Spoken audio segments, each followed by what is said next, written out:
Assalamualaikum warahmatullahi wabarakatuh. Perkenalkan, nama saya Nurfadila M dengan NIS 040202000242. Di sini saya untuk melakukan tindak lanjut bagi mahasiswa atas tugas yang diberikan oleh Bapak mengenai materi sistem hukum.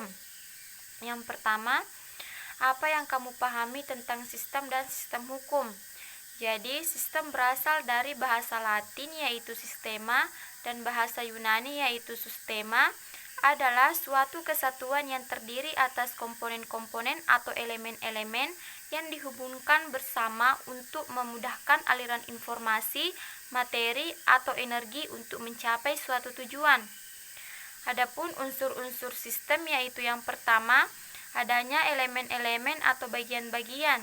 Yang kedua, adanya interaksi atau hubungan antara beberapa unsur atau elemen-elemen. Yang ketiga, terdapat sesuatu yang mengikat elemen-elemen tersebut menjadi satu kesatuan.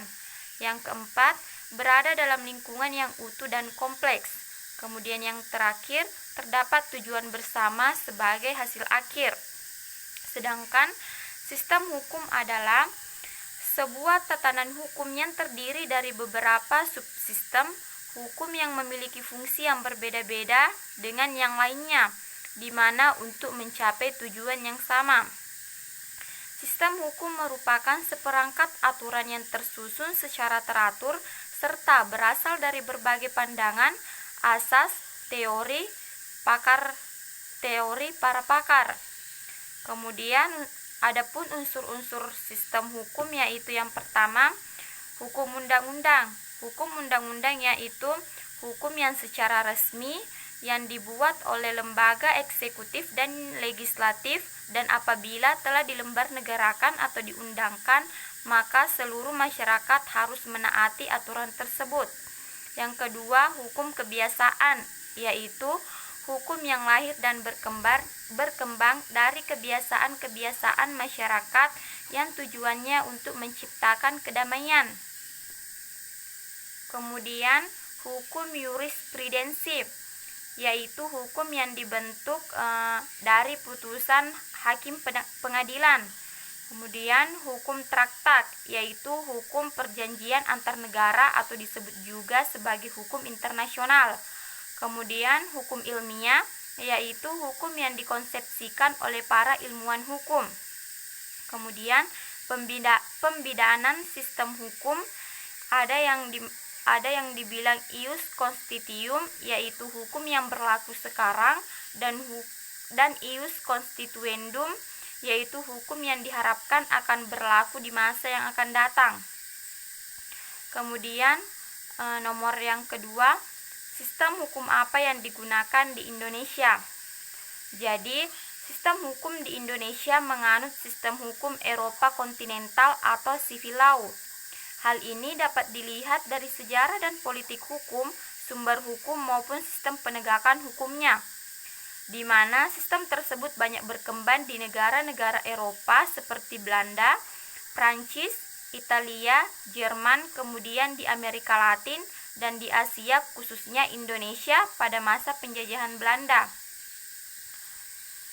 Pada sistem hukum Eropa kontinental memiliki karakteristik sebagai berikut. Yang pertama, berasal dari kodifikasi hukum yang berlaku di Kekaisaran Romawi pada masa pemerintahan Kaisar Justinianus. Kemudian yang kedua, Corpus Juris Civilis atau kumpulan berbagai kaidah hukum yang ada sebelum masa Justinianus, dijadikan prinsip dasar dalam perumusan dan kodifikasi hukum di negara-negara Eropa. Kemudian yang ketiga, prinsip utamanya bahwa hukum itu memperoleh kekuatan mengikat karena berupa peraturan yang berbentuk undang-undang yang tersusun secara sistematis dalam kodifikasi. Keempat, tujuan hukum adalah kepastian hukum. Yang kelima, adagium yang terkenal, tidak ada hukum selain undang-undang. Kemudian, hakim tidak bebas dalam menciptakan hukum baru, karena hakim hanya menerapkan dan menafsirkan peraturan yang ada berdasarkan wewenang yang ada padanya. Kemudian, putusan hakim tidak mengikat umum, tetapi hanya mengikat para pihak yang berperkara saja. Yang terakhir, sumber hukum utamanya adalah undang-undang yang dibentuk oleh badan legislatif.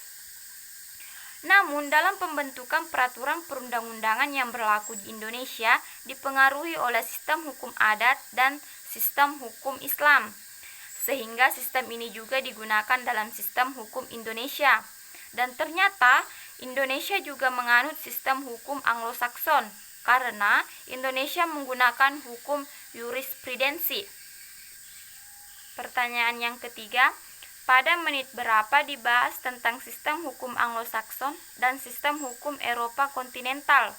Jadi sistem hukum Eropa kontinental dibahas pada menit ke-9:39 sampai menit ke-12:19.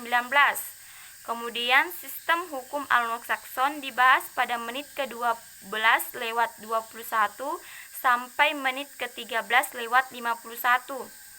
Kemudian pertanyaan yang terakhir, bagaimana penerapan sistem hukum adat di Indonesia? Jadi, penerapan hukum adat pada masyarakat ini terbilang sangat kuat. Segala kepercayaan yang telah ada sejak dulu tetap dipegang teguh dan diwariskan pada tiap keturunannya, sehingga kepercayaan tersebut menjadi suatu hukum. Setiap orang juga selalu berusaha mengingatkan anak cucunya agar tidak sampai melanggar hukum yang telah dipercaya dan disepakati sejak dulu. Penerapan hukum adat tentunya dapat mempererat solidaritas antar warga masyarakat. Jika kita lihat pada negara kita, maka kita akan tahu bahwa Indonesia merupakan negara yang menganut pluralitas dalam hal penerapan hukum. Hal ini menunjukkan bahwa keberadaan beberapa hukum juga diakui oleh negara kita, termasuk pula hukum agama dan hukum adat. Jika ditinjau dari sudut peraturan perundangan yang berlaku di Indonesia, hukum adat seringkali dijadikan sebagai landasan atau acuan dalam menetapkan suatu keputusan dan bahkan suatu peraturan perundang-undangan. Jadi, sekian dari pemaparan materi yang sempat saya sampaikan. Jika ada kekurangan atau kesalahan pemahaman saya, mohon dimaafkan karena saya di sini hanya belajar. Dan saya ucapkan Assalamualaikum warahmatullahi wabarakatuh.